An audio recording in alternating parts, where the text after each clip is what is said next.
로마 제국의 역사에서 오현제 시대는 정의롭고 절제 있는 통치자들이 이끈 황금기로 기억된다. 이 시기를 마무리하는 인물로 등장한 황제가 있었으니 그는 바로 콤모두스였다. 철학자 황제 마르쿠스 아우렐리우스의 친아들로 태어나 황실의 정통성과 권위를 유산으로 물려받은 그는 당대 시민들의 기대와는 전혀 다른 방향으로 제국을 이끌었다. 콤모두스는 부친의 사려 깊고 인내심 강한 통치 철학을 계승하기보다는 개인적 쾌락과 권력의 절대화, 그리고 군중의 환호에만 집착하는 전제 군주의 길을 택했다. 서기 180년 마르쿠스 아우렐리우스가 사망하자 콤모두스는 불과 19세의 나이로 제위에 오른다. 그는 로마 제국 역사상 80여 년 만에 처음으로 혈통에 의해 황위에 오른 황제였고, 이는 제국 정치의 중대한 전환점이었다. 이전의 황제들이 탁월한 인물들을 양자로 들여 통치 능력을 기반으로 계승한 것과 달리 콤모두스는 출생만으로 권력을 부여받았다. 이 같은 변화는 곧 로마 제국의 질적 리더십 붕괴로 이어졌고, 황금기 이후의 불안정한 시대, 소위 군인 황제 시대의 서막을 알리는 신호탄이 되었다.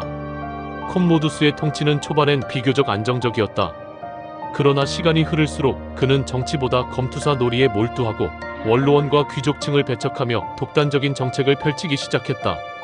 심지어 자신을 헤라클레스의 화신으로 자처하며 신격화에 집착했고, 전제군주적 권력을 오락의 형태로 소비했다. 그의 이런 일탈은 단순한 황제의 기행을 넘어 로마 제국의 정치적 신뢰를 무너뜨리고 행정체계 전반에 심각한 균열을 일으켰다. 콤모두스는 왜 로마 제국을 휘청이게 만든 황제가 되었는가? 그는 스스로 파괴적인 인물이었는가? 아니면 시대의 변화를 감당하지 못한 미성숙한 통치자였는가? 그의 통치를 분석하는 일은 로마 제국이 황금기에서 몰락기로 넘어가는 역사의 결정적 분기점을 이해하는 일과 맞닿아있다.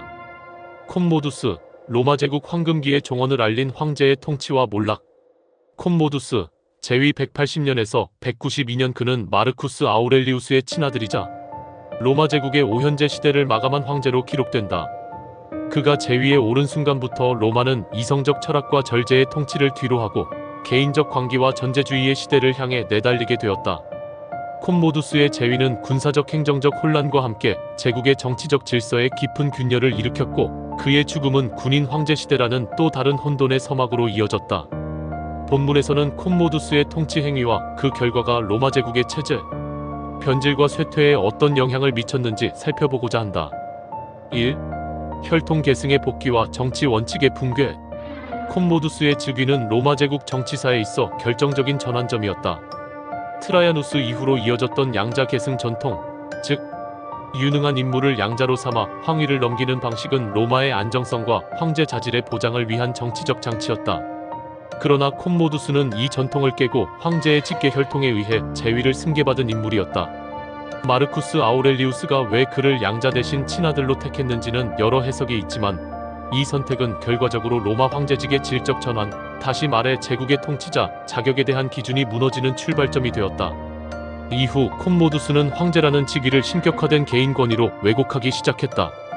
그는 자신을 로마의 새로운 헤라클레스로 칭하며 신의 후계자처럼 묘사하는 등 황제권을 신성불가침한 영역으로 격상시켰다. 이는 전임자들이 원로원과 권력을 분산시켜 균형을 유지했던 전통적 로마 정치와는 정면으로 배치되는 방식이었다. 2. 검투장 속 황제 대중을 위한 오락인가? 제국 권위의 희화화인가?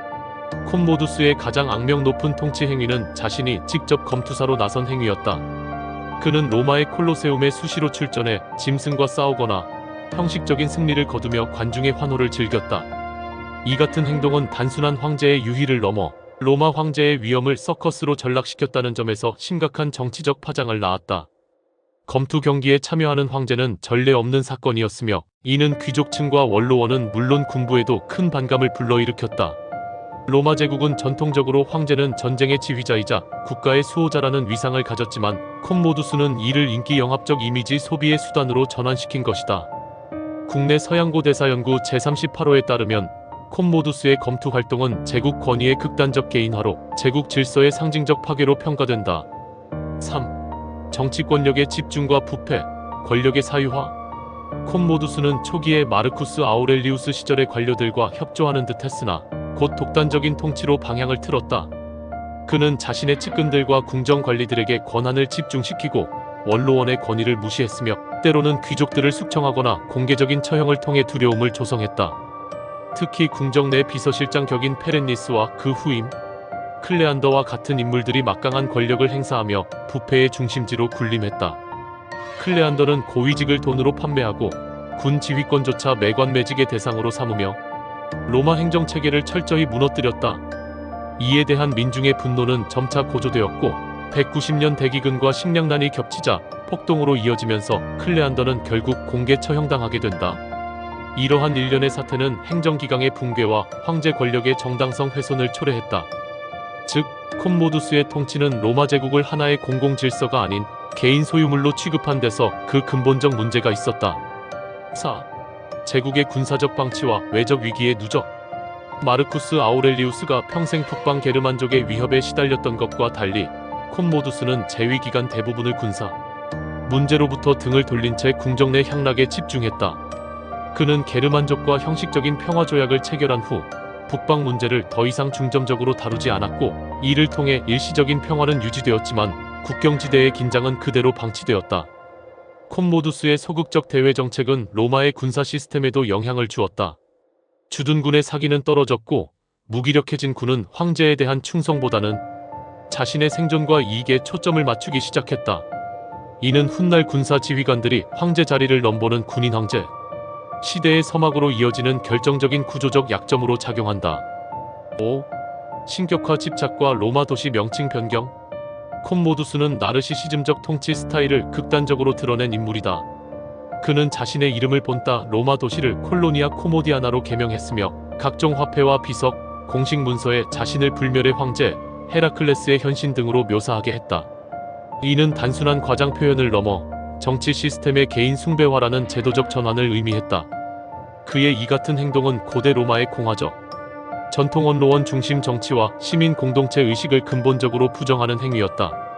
이는 황제를 공공의 대표가 아닌 신적 존재로 인식하게 만들며 로마인들 사이의 정치적 공동체 의식을 크게 훼손시켰다. 6. 콤모두스의 암살과 군인 황제 시대의 개막. 서기 192년 콤모두스는 극심한 독재와 기행, 그리고 전국 불안 속에서 결국 측근들에 의해 암살당한다. 궁정 내부 인사와 그의 연인 마르키아, 그리고 궁정 군관 나르키소스가 연합해 목욕 중이던 황제를 살해한 것이다. 그의 죽음은 시민들 사이에 안도감을 주었지만 곧바로 재위 계승의 공백이 발생하며 로마는 혼란에 빠진다. 콤모두스 이후의 황제들은 대부분 군대의 지지를 통해 즉위한 인물들로 황제의 권력이 민심이 아닌 군사력에 의해 좌우되는 구조가 정착되기 시작한다. 이른바 군인 황제 시대의 불안정은 콤모두스 통치 말기의 정치사회 구조 붕괴에서 그 뿌리를 찾을 수 있다. 7. 학문적 평가와 역사적 교훈. 콤모두스에 대한 역사적 평가는 대체로 부정적이다. 그의 통치는 오현제 시대의 마무리이자 로마 제국 정치 질서의 타락을 상징하는 사건으로 간주된다. 국내 고전 연구 제60호에서는 콤모두스의 시대는 로마 정치 문화가 공화적 가치에서 개인 숭배로 이행하는 경계선이라 평가하며, 그가 보여준 통치 방식은 제국의 내부 붕괴를 예고하는 신호로 해석된다. 그러나 일각에서는 그를 단순히 무능하거나 광기 어린 황제로 단정짓기보다 변화하는 제국의 구조 속에서 부적절한 방식으로 대응한 인물로 해석하려는 시도도 있다. 즉, 콤모두스는 로마가 더 이상 이상적인 황제를 양성할 수 없는 구조적 피로 상태에 접어들었음을 보여주는 체제 자체의 경고음이었던 셈이다. 콤모두스는 단지 개인의 타락이나 기행으로 로마를 흔든 것이 아니었다. 그는 황제의 권위가 절제되지 않을 때 제국 전체가 어떤 위기에 직면할 수 있는지를 몸소 보여준 인물이었다. 그의 재위는 로마 제국이 오현제 시대의 질서와 균형에서 벗어나 불안과 분열의 시대에 들어서는 분기점이 되었고, 제국의 미래는 더 이상 시민적 덕성과 정치적 합의 위에 서 있을 수 없음을 말없이 증명했다.